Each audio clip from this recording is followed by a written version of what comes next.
दोस्तों चैप्टर शुरू होता है इनोसेंट गजांग से, मानो उसने कुछ किया ही नहीं। मग्गा युग से कहता है कि एलेंस का एक दुश्मन, यू मीन हिम। युग बताता है यस। सो अगर आप उसका दोस्त हो, हमें हमारे सुपीरियर को रिपोर्ट करना होगा ताकि हम आपसे रिक्वेस्ट कर पाए। बट अगर आप उसके दोस्त नहीं हो फिर भी हमें उसे ले जाने में रोकते हो तो एलेंस इस बात को कभी नहीं भूलेगा, मतलब आप भी एलेंस का दुश्मन बन जाओगे।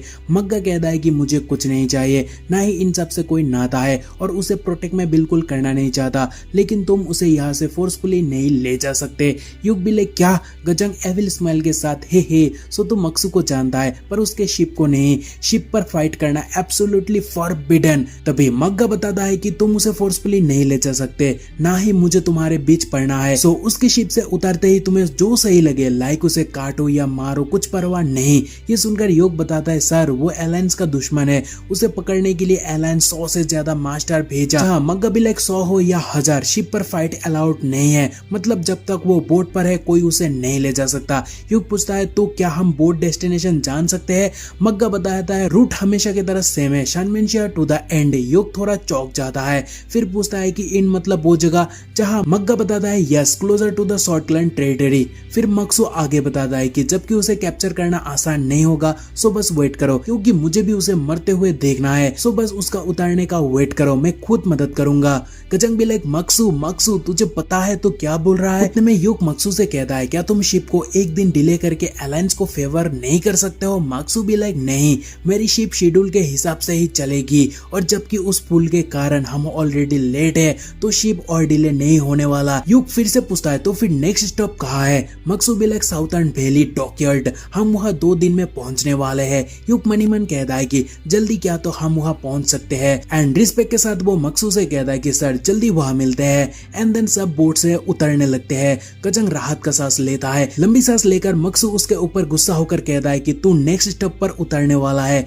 गजंग भी लाइक यस सर। तभी सीन चेंज होने पर वाइस ड्रैगन पेविलियन देखने को मिलता है, जहाँ एक पर्सन मास्टर को एम्बुश का खबर देने आता है, जहाँ वो बताता है 1000 ड्रैगन का 3 लीडर बुरी तरह जख्मी है और सारा कुछ मास्टर लोकेशन के बारे में पूछता है।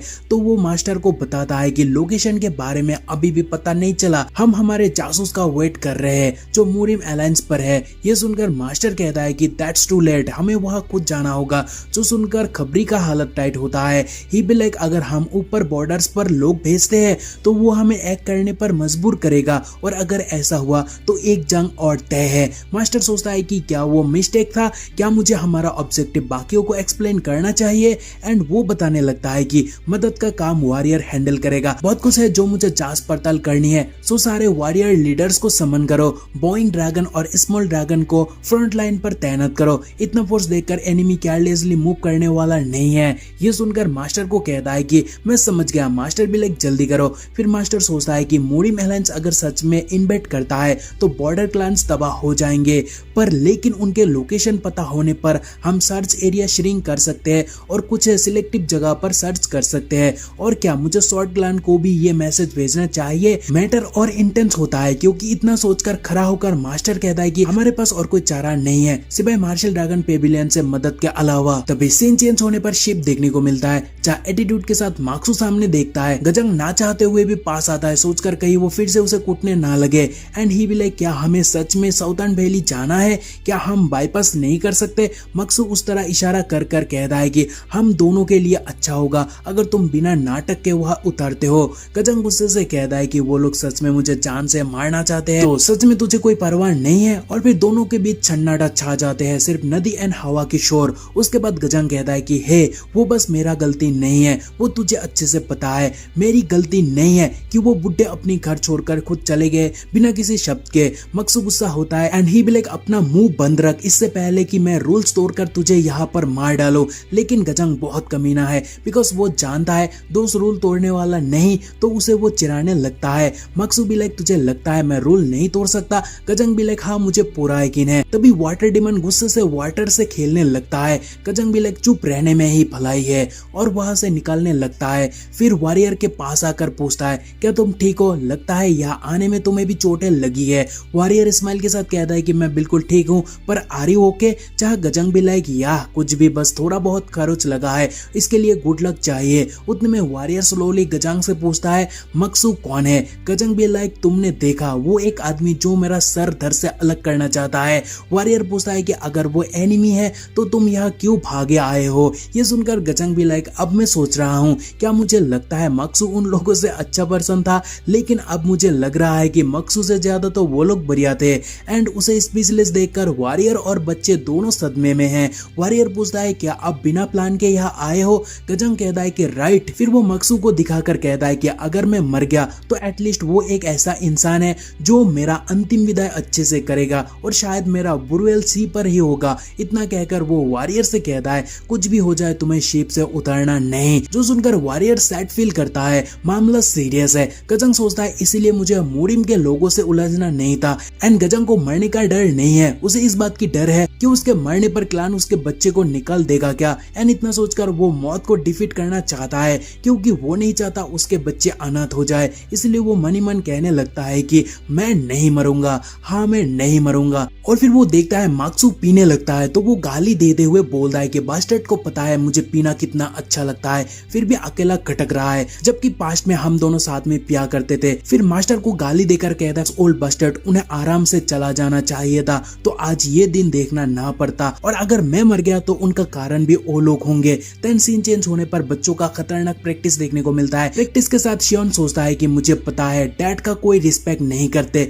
बट ना ही कोई मेरे तरह मूव कर सकते हैं, ना ही कोई मुझसे ज्यादा गुस्सा कर सकता है। सो मैं समझ नहीं पा रहा वो डैड को इज्जत क्यों नहीं करते। ये सोचकर गुस्सा होकर चीखता है आई एम स्ट्रॉन्ग। शायोन एंड म्योंग दोनों शॉक एंड दोनों पूछते हैं बिग ब्रदर क्या हुआ। एंड मनी मैन म्योंग कहता है कि बिग ब्रदर को हर तरह का ट्रेनिंग पसंद है, सो वो भला रुका क्यों। योंग कहता है कि गोंग म्योंग शायोन दोनों भी लाइक या ब्रदर। योन कहता है मार्शल आर्ट जो डैड ने हमें सिखाया वो स्कूल से अलग क्यों है। म्योंग कहता है कि मुझे तो कोई फर्क नहीं दिख रहा। शायोन थोड़ा सोचकर बताने लगती है बिग ब्रदर डिफरेंस बस थोड़ी सी है। तो भाई पूछता है कैसे। रेज के साथ शायोन किक करके कहती है ये डैड ने सिखाया। देन विदाउट रेज वो फाइट करते हुए कह दी है कि ये हमें स्कूल में सीखने मिला। एंड फिर वो एक्सप्लेन करती है मानो एक फॉर्म है 9 हार्मोनिस 1 स्ट्राइक, जहां तुम दुश्मन को 10 टाइम्स अटैक करते हो बट ओपोनेंट्स को एक बार टच करोगे, मतलब एक सक्सेसफुल ब्लो के लिए 9 बार मूव करोगे। ये सुनकर म्योंग बताता है ब्रो ऐसा क्यों, जस्ट एक हिट खत्म करो। शायोन कह दे वो मेथड सबसे एफिशिएंट है जिसमें एनर्जी कम वेस्ट होता है, पर अगर ओपोनेंट कोई तगड़ा बंदा हुआ जो अटैक डॉज कर सकता है तो खेल खत्म। म्योंग कहता है कि इसीलिए 1 स्ट्राइक पर मास्टर होना होगा। शायोन कहती है इवेंट ट्रेनिंग के साथ वो आसान नहीं क्योंकि डिमिनिशिंग रिटर्न्स पर एक प्रॉब्लम है, सो स्पेशल टेक्निक का जन्म होता है। म्योंग भी लाइक तो फिर डैड का क्या। शायोन कहती है इसलिए डैड ऑसम है, वो कभी फेल नहीं होता, उन्होंने सिंपलिसिटी के साथ अपने टेक्निक को मास्टर किया और ऐसा पर्सन दुनिया में बहुत रेयर होता है।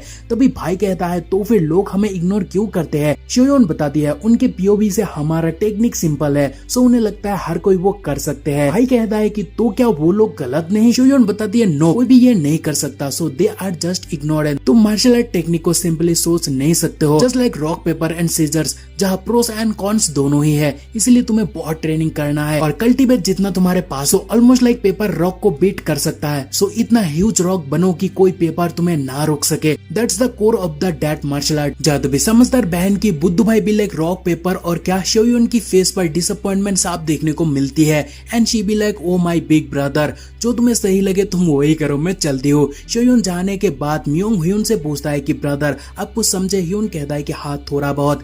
म्योंग भी लाइक मेरा ऊपर से गया, तो ह्यून कहता है कि अबे छोड़, बस इतना याद रख कि डैड का टेक्निक जबरदस्त है, बाकी किड्स जो प्रैक्टिस कर रहे हैं वो कर्ली वीक टेक्निक है, बाकी डैड आने के बाद डैड से ही पूछेंगे। Let's go. लिटिल वन भी लाइक या ब्रदर। पर कुछ देर बाद ह्यून कहता है कि पर शायोन जो कहा क्या वो हमें ट्राई करना चाहिए। म्योंग भी लाइक क्या। ह्यून कहता है कि shanking around, feinting upward, striking downward, then going back up or feinting right, then punching left, यानी 10 मूव बट 1 हिट। वो देखकर म्योंग पूछता है कि आखिर वो आप किस लिए सीख रहे हो, क्या शायोन बताया नहीं कि खुद का पंचेस तेज करना बेहतर होगा। ह्यून स्माइल करके कहता है कि क्योंकि ये दिखने में मजेदार लग रहा है। तभी कोई कहता है कि क्या हम तुम्हें सिखाए, जो सुनते ही दोनों अलर्ट। तभी ट्विन बुड्ढे को देखने को मिलता है एंड देयर लफिंग फेस जो देखकर दोनों पूछते हैं तुम दोनों कौन हो। एक कहता है कि यहाँ से गुजरने वाला वाला, तो दूसरा कहता है कि ओल्ड मैन। खैर तभी सीन चेंज होता है, वहाँ क्या हुआ पता नहीं, पर कुछ गजब होगा। सीन चेंज होने पर एक खूबसूरत खाली जगह पर एक ग्रैब देखने को मिलता है, जहाँ हाथ रखकर श्याओ कहती है elder brother it's been a while,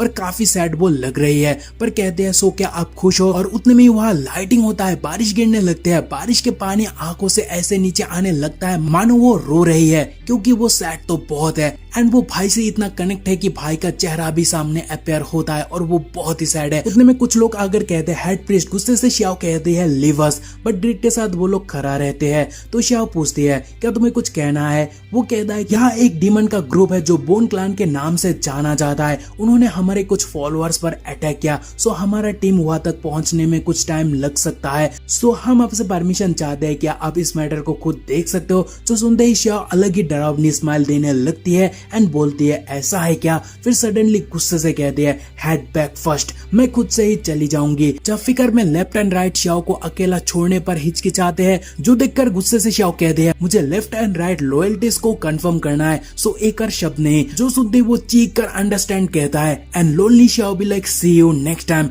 Elder brother. चाहे एपिसोड खत्म, मिलते हैं नेक्स्ट, तब तक अपना ख्याल रखना। बाकी टेंशन मत करो यार, दूसरों की तरह मैं जरा भी स्टोरी को स्किप नहीं करने वाला, सिर्फ और सिर्फ व्यूज के लिए, और आपको प्रॉपर प्यारलेस वीडियो तेजी से मिलता रहेगा। बाय, पर व्यूज के लिए कोई कॉम्प्रोमाइज नहीं है। मिलते हैं अगले एपिसोड में, तब तक अपना ख्याल रखना।